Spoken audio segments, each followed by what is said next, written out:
rápidamente que los españoles no eran dioses, pero que eran hombres tan poderosos por la manera en que utilizaban las armas, por su disposición a masacrar a la población civil, como lo hicieron en Cholula o como lo hicieron en la matanza de Templo Mayor en la Ciudad de México, Tenochtitlan, por esta proclividad a la violencia, que los españoles eran tan peligrosos que lo más prudente era llegar a algún tipo de pacto con ellos y evitar la guerra con ellos.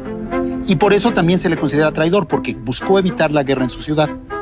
Sin embargo, al personaje al que se ha convertido en héroe en la historia nacional, en la historia nacionalista mexicana, que es a Cuauhtémoc, él sí buscó la guerra en la ciudad y él sí enfrentó militarmente a los españoles. Y el resultado, pues, fue un fracaso total, porque lo único que consiguió fue la destrucción de su ciudad y la derrota definitiva de los aztecas. Entonces es curioso que en México tendamos a ensalzar a un militar que finalmente lo único que consiguió fue la destrucción de su propio pueblo y de su propio poderío, o sea, un perdedor.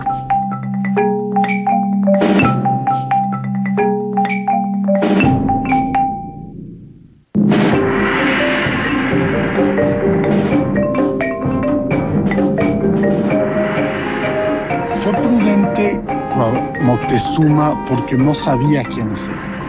Pero ahora en un programa anterior, don Miguel León Portilla estaba recordando los presagios, que mucha gente considera los presagios de la conquista un evento posterior.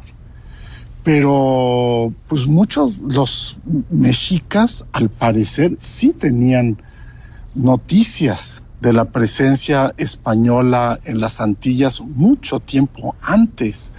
Precisamente desde 1502 fue este encuentro de Cristóbal Colón en Honduras de una canoa mercante mesoamericana.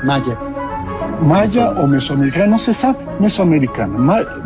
Sea lo que haya sido, esta noticia llegó a Tenochtitlan desde 1502. Esta noticia, entre varias otras, la de Jerónimo de Aguilar y Gonzalo Guerrero en 1511 años, todos estos encuentros, y son varios los que se pueden documentar, muestran que, curiosamente, si bien los españoles que estaban en las Antillas desde 1492 no supieron prácticamente de México, los mexicanos sí sabían de manera indirecta, a través de los Pochteka, a través de los mercaderes, de la presencia cercana de estas gentes barbudas, feas, malolientes, violentos. Y no es casualidad, según Sahagún, los presagios comienzan en 1502, o sea, cuando comienza el gobierno de Moctezuma, y es precisamente entonces cuando se da este encuentro de la canoa. De modo de que sí sabían, pero estaban asustados. Una de las cosas que encontraron, por cierto, es una espada. Les llegó en una maleta, en un cofre, una espada. Moctezuma trató de romperla, no pudo, y se asustó más, yo creo. Creo yo que era inevitable lo que iba a pasar.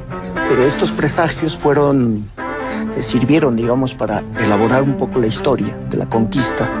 Pero al mismo tiempo, uno cercano a la casa de Moctezuma, que fue don Carlos, cacique de Omacatzin, cacique de Texcoco, y que fue quemado y procesado, cuando le hacen la pregunta, él dice, pero yo soy pariente de Moctezuma y no escuché nada de esos presagios, ¿no? Entonces encontramos ante dos versiones. Sí. Pero me gustaría regresar. La conquista, pero es una conquista que duró muchos años. Porque es algo interesante tratar de comprender de que el periodo de guerra fue una década de guerra constante del 19 hasta 29, 30, 31, donde las poblaciones, los españoles, aliados con los indígenas, aliados con miles de xochimilcas, texcocanos, tenochcas, fueron a la conquista, a la invasión de zonas como la Huasteca, el norte de México, etc.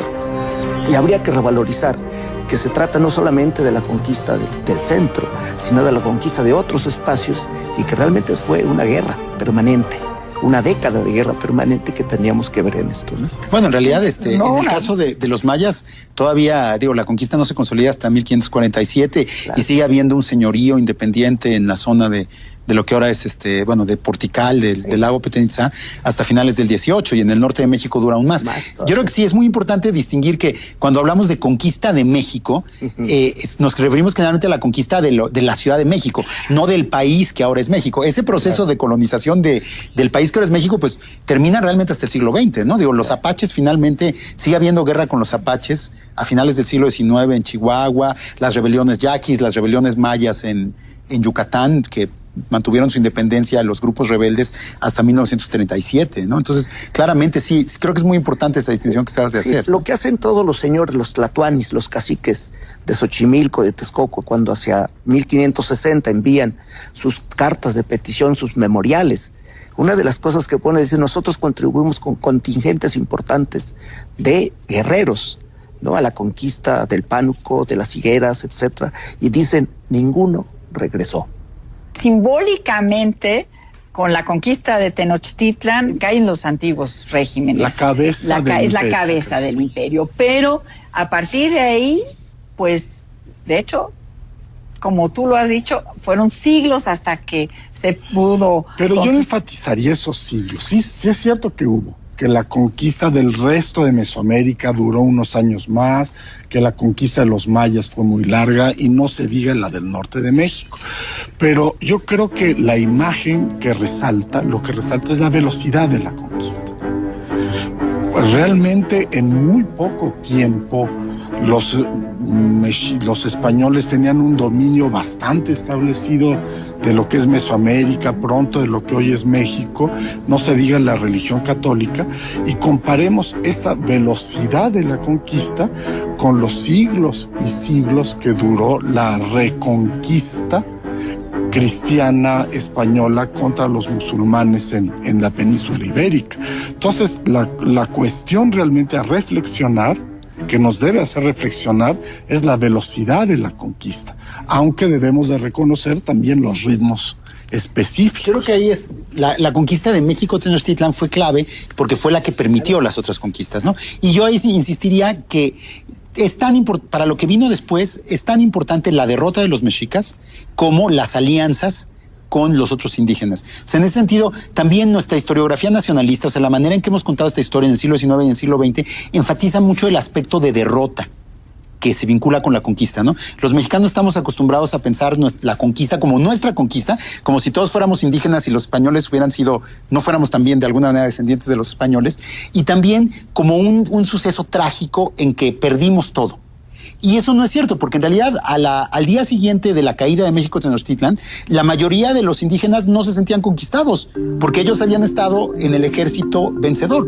Y si uno lee los textos de los tlaxcaltecas que produjeron a lo largo de todo el periodo colonial, ellos nunca son los conquistados, ellos son los conquistadores, son los guerreros cristianos que combatieron contra los mexicas y que ayudaron al triunfo de los españoles. En ese sentido, yo creo que este sentimiento de participación, las alianzas que tejió Cortés y que luego el régimen colonial honró de una manera o de la otra, no siempre, pero en general sí las mantuvo, sobre todo con Tlaxcala, son la base también para entender justamente la estabilidad del periodo colonial posterior.